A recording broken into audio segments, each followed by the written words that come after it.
प्रथम तहलका न्यूज। हरियाणा के गृह मंत्री अनिल विज ने एक बार फिर से कांग्रेस के द्वारा चलाए जा रहे सत्याग्रह पर टिप्पणी की। अनिल विज ने कहा कि खुद को बचाने के लिए ये कभी सत्याग्रह का सहारा लेते हैं तो कभी सत्याग्रह तो महात्मा गांधी ने किया था, लेकिन उन्होंने कभी भी चोरी और ठगी के लिए सत्याग्रह नहीं किया। कांग्रेसी कभी सफेद कपड़े पहनते थे और अब काली करतूतों से वे काले हो गए हैं। काले कपड़े डालकर जनता की मांगों की आड़ में ईडी पर दबाव डालना चाहते हैं। मंत्री अनिल विज ने कहा कि मुझे लगता है कि राहुल गांधी देश में ऐसा प्रजातंत्र बनाना चाहते हैं कि ईडी नोटिस दे, काले कपड़े पहनकर प्रदर्शन कर दो, नोटिस विड्रॉ हो जाएगा। कांग्रेस की असली तकलीफ ये है कि लगा चुनरी में दाग, छुपाऊं कैसे, बच जाऊं कैसे। असली तकलीफ ये है और उस तकलीफ के कारण कभी ये सत्याग्रह का सहारा लेते हैं ईडी पर दबाव डालने के लिए। सत्याग्रह जो महात्मा गांधी जी ने किया था, पर उन्होंने कभी भी चोरी और ठगी के लिए सत्याग्रह नहीं किया। और कभी जो कांग्रेस जन हमेशा सफेद वस्त्र धारण करते थे, काली करतूतों से जो उनके वस्त्र काले हो गए, वो काले कपड़े डालकर जनता के मांगों की आड़ में ईडी पर दबाव डालना चाहते हैं। अगर ये साफ पाक हैं तो डरने की जरूरत क्या है? आप जाइए, अपनी बात कहिए ईडी के सामने। अगर कुछ गलत होगा तो देश की अदालतें खुली हुई हैं। अगर आपको देश के प्रजातंत्र पर भरोसा है, देश के प्रजातंत्र पर विश्वास है, पर मुझे लगता है कि राहुल गांधी देश में ऐसा प्रजातंत्र बनाना चाहते हैं कि अगर ईडी नोटिस दे तो काले कपड़े डाल के प्रदर्शन कर दो तो उसका नोटिस विड्रॉ हो जाए।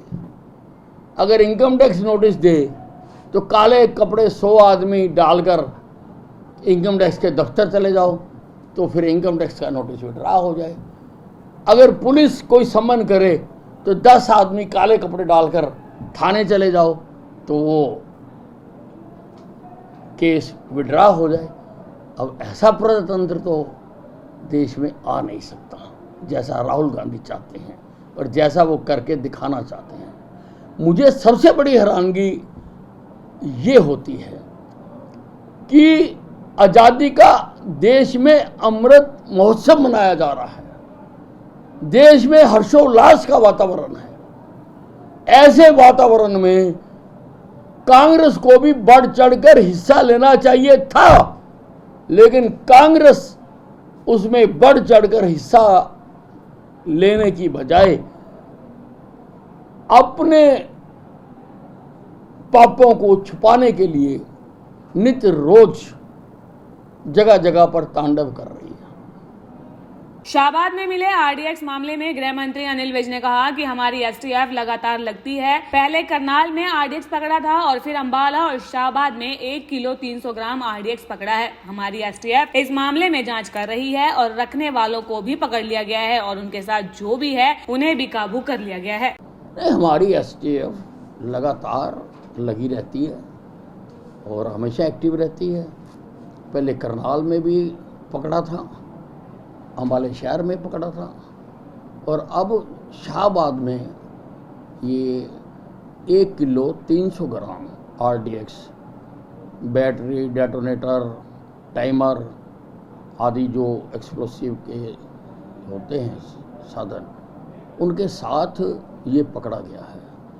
हमारी एसटीएफ उसकी फर्दर इन्वेस्टिगेशन कर रही है। रखने वाले को भी हमने पकड़ लिया है, जो उसके साथ आया था उसको भी पकड़ लिया है और लोगों की भी शिनाख्त हो रही है कि जो लोग इनके पीछे हैं उनकी भी शिनाख्त की जा रही है और उसकी भी कार्रवाई की जाएगी। तो पाकिस्तान से जो है इसका तार जुड़ा हुआ है? अभी जांच हो रही है, जो चीज़ें सामने आएंगी वो हम आपके सामने रखेंगे। सर कॉमनवेल्थ गेम्स में 6 कॉमनवेल्थ गेम्स में हरियाणा के खिलाड़ियों के द्वारा गोल्ड जीतने पर मंत्री अनिल विज ने सैल्यूट करते हुए खिलाड़ियों को सम्मान दिया। मंत्री अनिल विज ने कहा कि वे खिलाड़ियों को सैल्यूट करते हैं क्योंकि हरियाणा का नाम देश में ही नहीं बल्कि विदेश में रोशन किया है। हरियाणा के खिलाड़ियों में अभी और भी दम है। हरियाणा के खिलाड़ी इतना दम रखते हैं कि पूरे हिंदुस्तान की मेडल की जो भूख है हरियाणा के खिलाड़ी उसे पूरा कर सकते हैं। गोल्ड भी जो है हरियाणा के खाते में, क्या कहना चाहेंगे? हरियाणा के खिलाड़ियों को तो मैं सैल्यूट करना चाहता हूँ। उन्होंने हरियाणा का नाम न केवल देश में सारे विश्व में उन्होंने परचम फहरा दिया हरियाणा का। और हरियाणा के खिलाड़ियों में और भी दम है। हरियाणा के खिलाड़ी इतना दम रखते हैं कि वो सारे हिंदुस्तान के जो मेडलों की भूख है उसको हरियाणा पूरा कर सकता है। इतना दम है हरियाणा के खिलाड़ी। सर आज आपका खुला दरबार लगा। प्रथम तहलका के लिए अंबाला से ब्यूरो रिपोर्ट।